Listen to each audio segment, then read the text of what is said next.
रुको फाइटर्स, मैं आपकी जानकारी के लिए बता दूं कि बायजूस ने एक परीक्षा लॉन्च किया जिसका नाम है NMMS, national means cum merit scholarship, राष्ट्रीय आय एवं योग्यता आधारित छात्रवृत्ति परीक्षा। इस परीक्षा के बारे में भारत के 90% लोगों को नहीं पता है। आप बहुत ही लकी इंसान हैं जो कि मेरी वीडियो आप तक पहुंची। तो इसका उद्देश्य क्या है कि कई बच्चे 8वीं के बाद उनके पास पैसा नहीं होता है कि जिससे वे आगे की पढ़ाई पूरी कर सकें। इसके लिए बायजूस ने एक एग्ज़ाम निकाला है NMMS, जिससे कि कक्षा 8वीं के बाद बच्चे अपनी पढ़ाई को जारी रखें एवं पढ़ाई को ना छोड़ें और उन्हें 4 साल तक छात्रवृत्ति प्रदान की जाएगी। यह भारत सरकार के शिक्षा मंत्रालय द्वारा चलाई जाने वाली एक बहुत ही लोकप्रिय छात्रवृत्ति परीक्षा है। इसका मुख्य उद्देश्य आर्थिक रूप से कमजोर लेकिन होनहार मेधावी छात्रों को आर्थिक सहायता देना है ताकि वे तंगी के कारण अपनी पढ़ाई कक्षा 8 के बाद न छोड़ें। हम लोग ये परीक्षा देंगे तो इससे लाभ भी कुछ मिलेगा।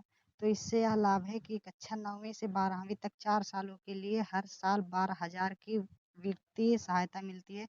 यानी कुल मिलाकर छात्र को 48,000 की स्कॉलरशिप दी जाती है। यह राशि सीधे छात्र के बैंक खाते में ट्रांसफर की जाती है।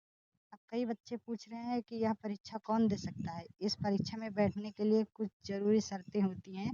कक्षा छात्र वर्तमान में किसी भी सरकारी सहायता प्राप्त गवर्नमेंट एडिटन या स्थानीय निकाय के स्कूल में कक्षा 8वीं में पढ़ रहा हो या फिर प्राइवेट नवोदय केंद्रीय विद्यालय के छात्र पात्र इसके नहीं हैं।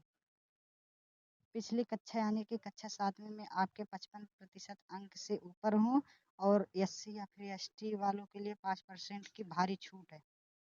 इसमें आपके माता पिता एवं पारिवारिक आय 3.5 लाख से कम होनी चाहिए। इस परीक्षा में 2 पैटर्न बनते हैं, पहला है मैट, दूसरा है सेट। जिसमें मैट में आपको 90 नंबर की रीजनिंग आती है और उसमें रीजनिंग करना होता है और बाकी के 70 नंबर विज्ञान, इतिहास, भूगोल कक्षा 6, 7, 8 तीनों में के आते हैं और 20 नंबर की गणित आती है।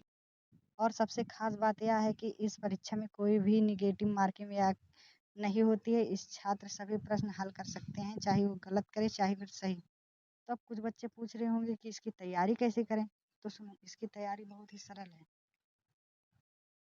आपने जूनियर में जितना भी पढ़ा है वो सभी पढ़ डालो। इस परीक्षा के लिए कोई अलग से किताब पढ़ने की ज़रूरत नहीं है बच्चों। आपको कक्षा 7वीं और 8वीं की NCERT या अपने राज्य बोर्ड की विज्ञान, गणित और सामाजिक विज्ञान की किताबें को अच्छे से पढ़ो। कक्षा 6, 7, 8 की। दूसरा है मैट की परीक्षित यानी कि मानसिक योग्यता के सवालों के लिए पिछले सालों के पेपर हल करें। यह हिस्सा